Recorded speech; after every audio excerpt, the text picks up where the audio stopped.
दोस्तों, आप जब किसी को पहली बार देखते हैं तो सबसे पहले क्या नोटिस करते हैं? अब प्लीज यार, भावनाएं ना कहना। हम सभी शायद चेहरे ही देखते हैं, चाहे लोग कितना भी ज्ञान दे दें कि beauty is only skin deep. लेकिन एक बात तो है भैया, बॉस के बाजू से कोई सुंदर लड़का या लड़की गुजर जाए तो जाने अनजाने से मगर हम एक बार तो मुड़कर जरूर देखते हैं। इनफैक्ट कई रिसर्च में ये भी साबित हुआ है कि जॉब प्रमोशन से लेकर फ्रेंड्स बनाने तक सुंदरता एक खास रोल प्ले करती है।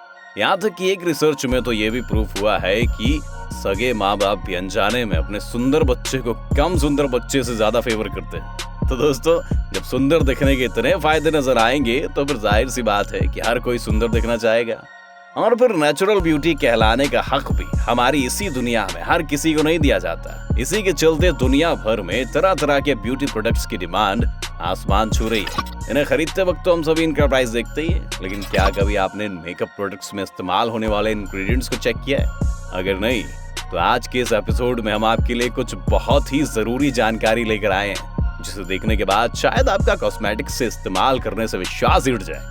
नमस्कार और स्वागत है आपका द फैक्ट लैंड पर। दोस्तों, मेकअप का ना ये सिलसिला आज की दुनिया में कोई नया एडिशन नहीं है, बल्कि ये तो हजारों सालों से चला आ रहा है। कहा जाता है कि इजिप्ट में 3500 बीसी में भी महिलाएं सुंदर दिखने के लिए मेकअप का इस्तेमाल किया करती थी।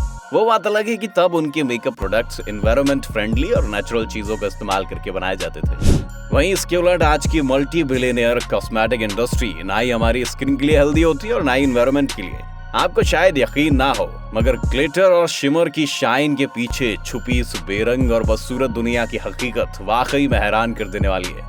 ग्लॉसी लिपस्टिक से लेकर शिमरी आईज शैडोज और हाइलाइटर्स तक बहुत से ऐसे प्रोडक्ट्स हैं जो आज मार्केट में मौजूद हैं, जो हमारे चेहरे पर सोने सी चमक ले आते हैं। मगर वो कहते हैं ना कि all that glitters are not gold. तो क्या आपने कभी सोचा है कि आखिर वो कौन सी चीज है जो आपके मेकअप प्रोडक्ट्स में ये शाइन और शिमर लेकर आती है? तो इसका जवाब है माइका। जी हाँ, बता दें कि माइका एक नेचुरल मिनरल है जिसका इस्तेमाल कई दशकों से इलेक्ट्रॉनिक्स, पेंट, यहाँ तक कि टूथपेस्ट जैसे प्रोडक्ट्स में भी किया जाता है। मगर पिछले कुछ सालों से मेकअप प्रोडक्ट्स में भी इसका इस्तेमाल काफी बढ़ गया है। वैसे तो ये मिनरल इंडिया के अलावा चाइना, फिनलैंड, रशिया और यूएस में पाया जाता है, लेकिन कॉस्मेटिक इंडस्ट्रीज को करीब 60% हाई क्वालिटी माइका इंडिया से इंपोर्ट होता है। इंडिया में आंध्र प्रदेश, बिहार, झारखंड, महाराष्ट्र, उड़ीसा, राजस्थान और तेलंगाना राज्य माइका के हॉटस्पॉट माने जाते हैं। और उससे भी खास बात तो यह है कि दुनिया का 25% माइका सिर्फ देश के 2 राज्य बिहार और झारखंड से ही आता है। इसे माइका बेल्ट भी कहा जाता है क्योंकि सबसे ज्यादा माइका माइनिंग इन 2 राज्यों में की जाती है। अब आप सोच रहे होंगे कि इसमें गलत क्या है, तो भैया इंडिया के लिए तो एक गर्व की बात है। सही कहा, माइका में कुछ भी गलत नहीं है, मगर इसकी माइनिंग के पीछे की सच्चाई बहुत डरावनी है। इस बच्चे को देख रहे हैं आप? महज 6 साल का ये बच्चा माइका रॉक पीसेस को छोटे छोटे टुकड़ों में तोड़ रहा है। इसे रोज यही करना होता है। और सिर्फ यही नहीं, इसी की उम्र के और भी बहुत से बच्चे हैं जो चूहों के बिल जैसे इन छोटे छोटे होल्स में अपनी जान का रिस्क लेकर हर रोज उतरते हैं, ताकि हमारी इस आर्टिफिशियल दुनिया को वो चमकदार ग्लिटर मिल सके भाई साहब। और क्योंकि वो बच्चे हैं, इसीलिए वो इन गहरे मैन मेड होल्स में ज्यादा अंदर तक जाकर माइका कलेक्ट कर पाते हैं। यही कारण है कि माइका माइनिंग के लिए भारत में वक्त के साथ चाइल्ड लेबर की जड़ें भी उन गड्ढों की तरह काफी गहरी होती गई हैं। और आज के टाइम पर ये इंडस्ट्री इनहेरिडेंटली चाइल्ड लेबर पर ही डिपेंडेंट है। मगर ये काम देखने में जितना आसान लगता है उतना है नहीं। दरअसल माइका माइनिंग और एक्सट्रैक्शन प्रोसेस एनवायरनमेंट के लिए हानिकारक और इंसानों के लिए काफी खतरनाक होता है। एक डेटा के अनुसार झारखंड में करीब 700 माइंस में लगभग 20,000 बच्चे काम करते हैं, और वो भी बिना किसी सेफ्टी इक्विपमेंट के। और इनके साथ साथ चलता है रिस्क। जमीन की खुदाई करते वक्त इन पर मिट्टी के ढह जाने का खतरा हमेशा बना रहता है। बहुत से बच्चे इन गड्ढों में घुटन की वजह से अपना दम तोड़ देते हैं। मलबे के नीचे दबकर इनकी मौत हो जाती है। और जो बच जाते हैं उनमें से किसी के लंग्स खराब हो जाते हैं तो कुछ विकलांग हो जाते हैं। इनके अलावा माइका डस्ट के एक्सपोजर से आंखों की रोशनी कम होने और लंग कैंसर जैसी बीमारियों के होने का खतरा हमेशा बना रहता है। इन सभी खतरों को ध्यान में रखते हुए इंडियन गवर्नमेंट ने साल 1980 में से इलीगल घोषित करके इस पर बैन लगा दिया था। उस दौरान इस व्यवसाय से जुड़े बहुत से लोग बेरोजगारी के चलते सड़कों पर भी आ गए थे।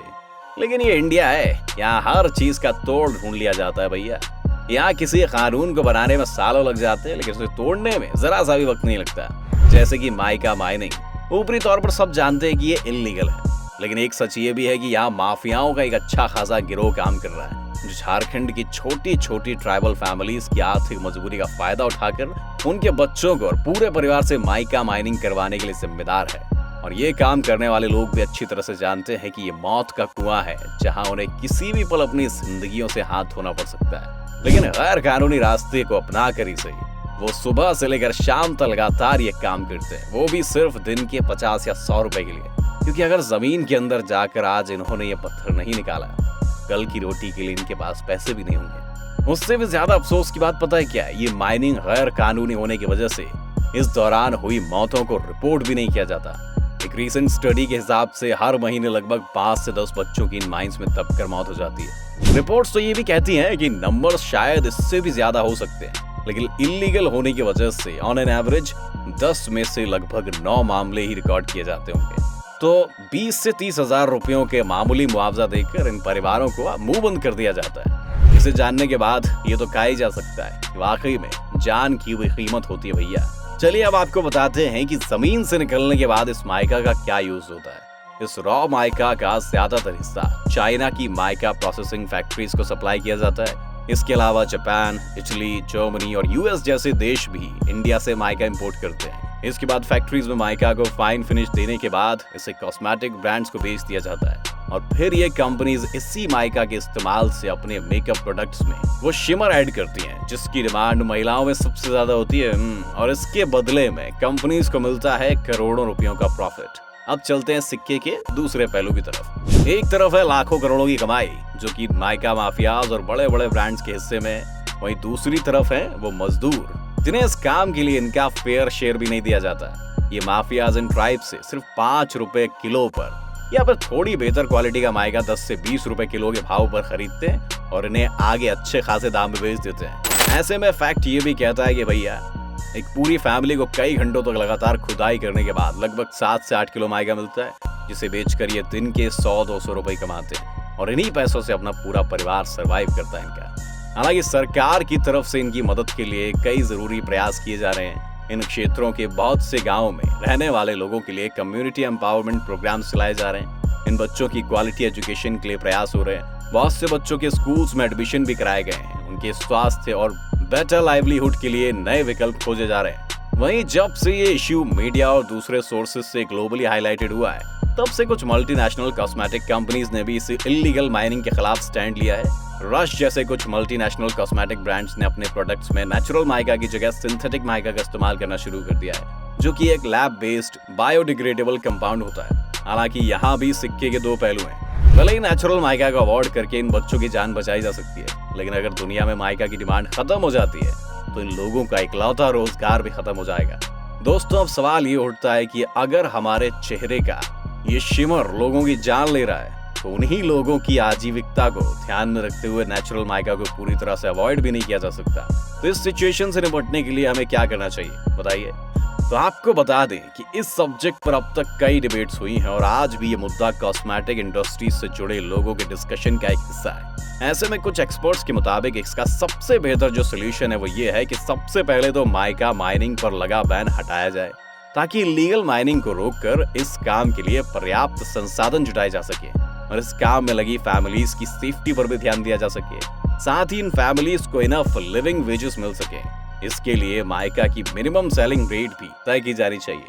वैसे दोस्तों, आज तक तो सिर्फ सुना था, सही मायनों में तो आज समझ आया कि beauty actually comes at a cost. ये तो सिर्फ एक माइका है जिसने ना जाने कितने लोगों के जीवन में उथल पुथल मचा रखी है। ऐसे तो और भी कई सारे प्रोडक्ट्स हैं जिन्हें इस्तेमाल होने वाली चीजों के बारे में जानकर आप उनका इस्तेमाल करने से पहले 100 बार सोचेंगे। क्या आप जानते हैं कि शेविंग क्रीम में मौजूद प्रोपाइलिन ग्लाइकॉल नाम का एक इंग्रेडिएंट से एस्मा होने की संभावना होती है। इतना ही नहीं, आपके नहाने के साबुन से लेकर पलकों पर लगाए जाने वाले मास्कराज तक कई ऐसे ब्यूटी प्रोडक्ट्स हैं जिनमें कई खास इंग्रेडिएंट्स का इस्तेमाल किया जाता है जो आपकी सेहत के लिए बेहद हानिकारक है। अगर आप इन सभी प्रोडक्ट्स के बारे में डिटेल में जानना चाहते हैं तो हमें कमेंट सेक्शन में जरूर बताएं। और अगर आपको लगता है कि वीडियो ने कहीं आपके मन को छुआ है तो अपने फ्रेंड्स और रिलेटिव्स के साथ भी इसे जरूर शेयर करें और फिर वीडियोस को लाइक करके और सब्सक्राइब करें और बेल आइकन बटन को जरूर दबाएं ताकि आप हमारे चैनल द फैक्टलैंड पर आने वाली हर वीडियो का लुत्फ उठा सकें। इसके साथ ही हमें इजाजत दीजिए। आज के लिए बस इतना ही। आपका बहुत बहुत शुक्रिया। हमारी अगले वीडियो तक Stay safe and stay at home.